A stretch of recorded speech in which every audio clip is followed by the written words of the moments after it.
ආයුබෝවන් ප්‍රාර්ථනා කරනවා වාසනාවන්ත සුබ දවසක් වෙන්න කියලා.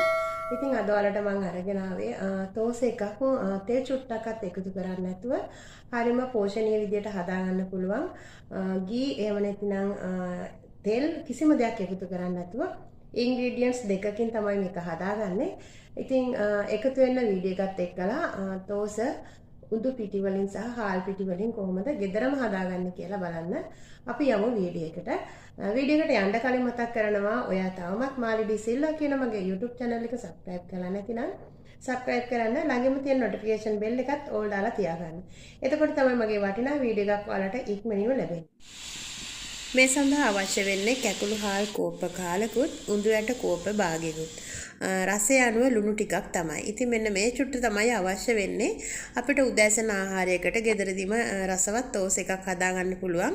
තෙල් බිඳුවක්වත් එකතු කරන්නේ නැතුව තමයි මම මේක විශේෂයෙන් හදාගන්නේ. ඉතින් ඒක නිසා ඔයගොල්ලන්ට මේක ගොඩක් වැදගත් වෙයි. මේ තියෙන්නේ උඳු ඇට. ඉතින් ඔරිජිනල් විදියටම අපි උඳු ඇට පෙඟෙන්න දාලා පැය 6ක් මේක මම තියනවා.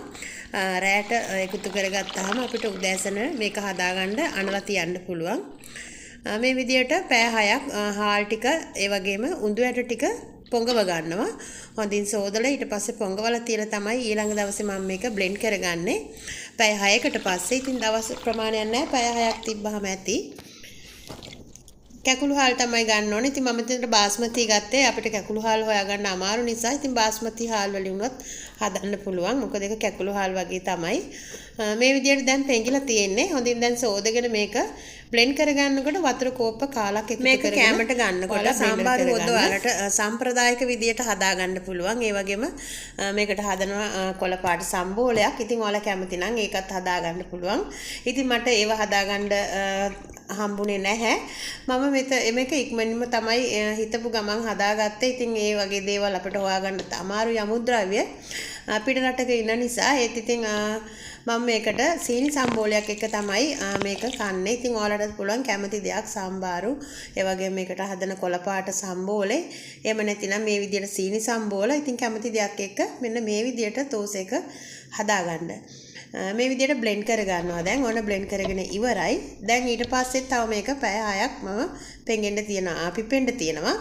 ඉතින් කිසිම රසකාරකයක් දාන්නේ නැහැ. සීනි ටිකක් විතරක් එකතු කරගන්නවා. සීනි තේ හැන්දක් එකතු කරගෙන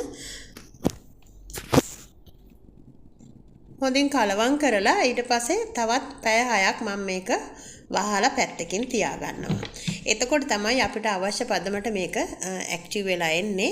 ඉතින් කිසිම රසකාරකයක් නැතුව මේ විදියට අපිට සීනි ටිකකින් විතරක් පුළුවන් ඒ පදම අරගන්න. මෙන්න මේක තමයි පදම. ඉතින් ගොඩක් ඝන වෙලා තිබ්බොත් ඔයාලට පුළුවන් මේකට වතුර මේ සැහැන්දක් විතර එකතු කරලා අපිට අවශ්‍ය බැට එක හදාගන්න. මෙන්න මේ ගානට තමයි මේ පැය 6කට පස්සේ නැවතත් හොඳින් හැඳි ගාලා මම ඒක එහෙමම අරගෙන තෝස එක හදා ගන්නවා. ඉතින් මේකට අපි තෝස තැටි ඔයගොල්ලෝ දන්නවා සාමාන්‍ය තෝස තැටියක් තමයි මේකට අවශ්‍ය වෙන්නේ ප්ලැට් එකක්. ඒ විදියට තැටියකට ඉස්සෙල්ලා මේ විදියට පිහදාලා ඊට පස්සේ වතුර මේක හොඳට රත් වුණාට පස්සේ මේ විදියට වතුර බුබුලු ටිකක් මේකට දාන්න ඕන. මොකද මේකේ රසණය පොඩ්ඩක් අඩු කරගන්න තමයි එහෙම දාන්නේ.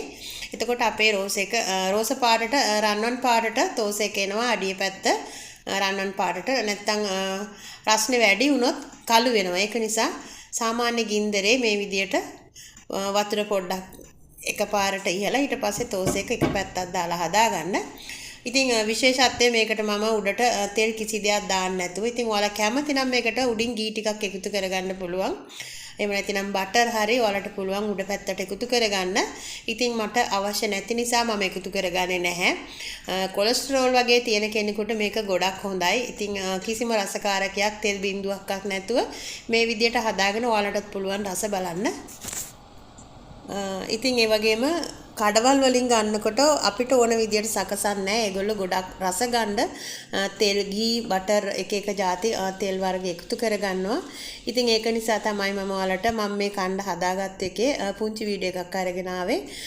කොලෙස්ටරෝල් වලට බය නිසා තෙල් කෑම අඩු කරලා තියෙන්නේ. ඉතින් ඒක නිසා පුළුවන් තරම් තෙල් අඩුවෙන් තමයි මම ආහාරයට එකතු කරගන්නේ. මෙන්න මේ විදියට ඔක්කොම තෝස ටික හදාගෙන ඊට පස්සේ සීනි සම්බෝලෙකුත් ඉක්මනින්ම හදාගත්තා විනාඩි 4ක් වගේ චූටි කාලෙකින්. ඔයාලා දන්නවා ඉතින් සීනි සම්බෝලේ හදන්න එච්චර වෙලාවක් යන්නේ නැහැ. සීනි සම්බෝලේ හදනකොටත් ඔලිව් ඔයිල් බින්දුවක් දාලා තමයි මම සීනි සම්බෝලේ හදාගන්නේ. මේවට තෙල් බේරෙන්න හදාගන්න එපා ඔයගොල්ලෝ. පුළුවන් නම් ඔලිව් ඔයිල් ඒ වගේම තල තෙල් වගේ පෝෂණීය තෙල් වර්ගයක් එකතු කරලා යන්තමට තෙල් පොඩ්ඩක් එකතු කරලා මේ වගේ සීනි සම්බෝලයක් හදා. ඔන්න ඉතින් හදාගෙන ඉවරයි. රස බලන්න තමයි දැන් තියෙන්නේ. මම හිතනවා මේ වීඩියෝ එක ඔයාලට ගොඩක් වැදගත් වෙන්න ඇති කියලා.